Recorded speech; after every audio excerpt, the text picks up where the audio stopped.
Hi friends, I'm Marilyn from tarotclarity.com and I'm making this little video.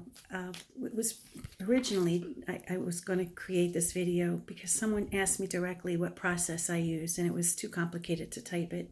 So I thought I'd send her a video, and then I figured what the heck, if I'm going to make a video I might as well put it out there.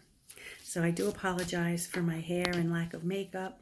I'm an old crone, what can I say? Give me a break, right? Anyway, my process is just something that I've come up with through the years. It's not anything that was written in stone. It has no ancient history, but it resonates with me and it makes sense with me. And just like the other occultists from years ago, and I'm not an occultist, but just like the occultists from years ago who had an agenda and they created their secret society handshakes and ways of dealing cards or whatever, I've come up with my own too, and I'm no less valid than they are. So the first thing I do when I get a deck that I'm going to use, either for my work on Purple Ocean, I do readings on Purple Ocean, and of course, my primary practice is my own practice at tarotclarity.com. The first thing I do before I tune into anybody's questions is I shuffle the cards 7 times.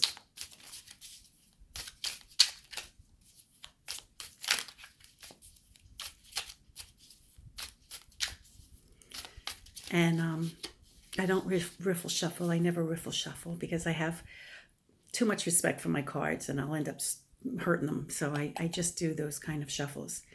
But that's not the end of it. Now, the reason I choose number 7 is because I'm convinced that all games that came after dice were really based on dice, and chance. And so the dice although the dice has 6 sides, the opposite sides of a die will equal 7. So I think 7 was always a significant number. And it seems that 7 plays a part in tarot because I like to organize my cards with 3 rows of 7 with the Fool being an outside card, So that makes sense to me. So that's what I do. So I shuffle 7 times. Then I break into 7 separate piles. And I don't think you see this part. I just break into 7 piles and I try to make them relatively even. But I don't worry about it if it's not perfectly even. I just don't worry about it. I make an effort to make it somewhat even, but I don't worry about it. So I make 7 piles. Then I, again, overhand shuffle 7 times.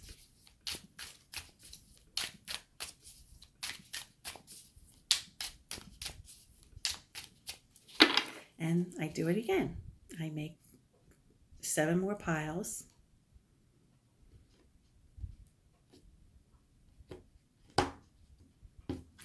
And then I scoop them up. So the first pile that I lay down, will end up being, on the top, right? So I scoop them up and then I overhand shuffle 7 times.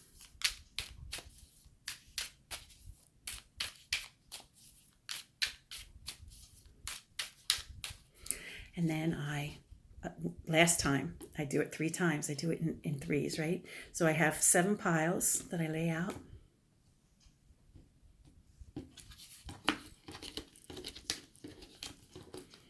And then for the 3rd time, I scoop them up. I overhand shuffle 7 times. Anything that falls out goes back in. I don't read jumpers. And my cards know I don't read jumpers, so. And I lost track because I talked. So I'm guessing this is about 7. And I do that. Now, that's how I start the deck. Then I get the question, whatever the question is. I formulate the question, and the last thing I do is I just shuffle 7 times while I'm concentrating on the question. And I'll sometimes say, most of the time I'll say the question out loud. I'll say whatever the question is as I shuffle 7 times. Now, yeah, there's some times, like right now, when I lose track of how many times I've shuffled. But the point being is that, otherwise I could shuffle all day long. I mean, there are some times where I'm shuffling and I've shuffled for 10 minutes, you know, and I'm like, oh, I got to put a stop to this. So I came up with it. So I overhand shuffle 7 times. Then I lay 7 piles. I pick them up, shuffle 7 times, lay down 7 piles, pick them up, shuffle them 7 times, lay down 7 more piles, pick them up, shuffle them 7 more times. Then I look at the question, and then I shuffle 7 times, overhand shuffle, and then for some inexplainable reason, and I don't know where I got it, I do that.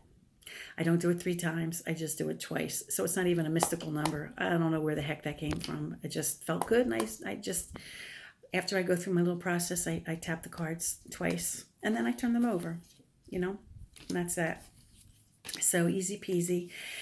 It's helpful to have a process, I think, because like I said, sometimes if you're like me, you might end up shuffling the cards and you don't know when it's over. And you know, a lot of times, you know, you think, okay, well, when it feels like it's over, it'll be over. And then you do it and you're like, well, maybe after this time it'll be over. And it's like, come on, we got to end it already. So I came up with that and it feels good to me. And if it works for you, then by all means, feel free to share it. But, you know, if you do use it though, just give me credit. Just say it's Marilyn's method, Marilyn from Tarot Clarity. That'd be cool.